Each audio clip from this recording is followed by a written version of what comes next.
Anyone who has spent some time in Northern Australia knows that Northern Australia has come a long, long way in a generation.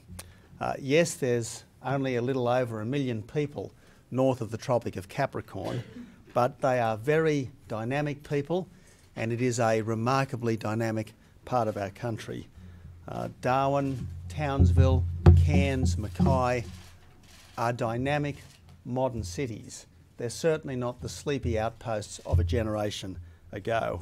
But our challenge is to do even better in the next 2 decades than we've done in the last 2 decades. The challenge is to build on the strengths of our great north, not just for the benefit of people living in Northern Australia, but for the benefit of every single Australian. Because if the north does well, our country does well.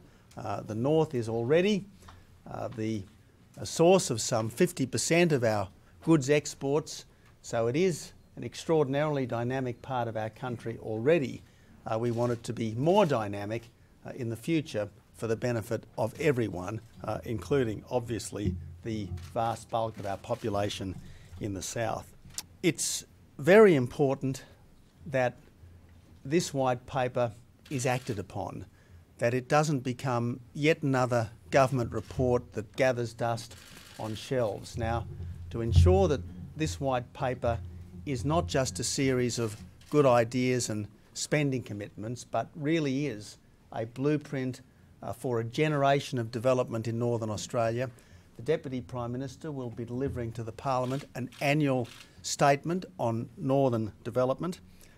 The strategic partnership that's already underway, involving myself, the Premiers of Queensland and Western Australia and the Chief Minister of the Northern Territory, will continue as an adjunct to every COAG meeting.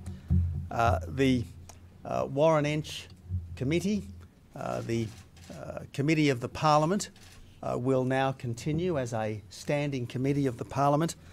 And as well, we're going to have a new coalition implementation committee chaired by Senator Ian MacDonald, which will ensure that ministers and officials are kept up to the mark.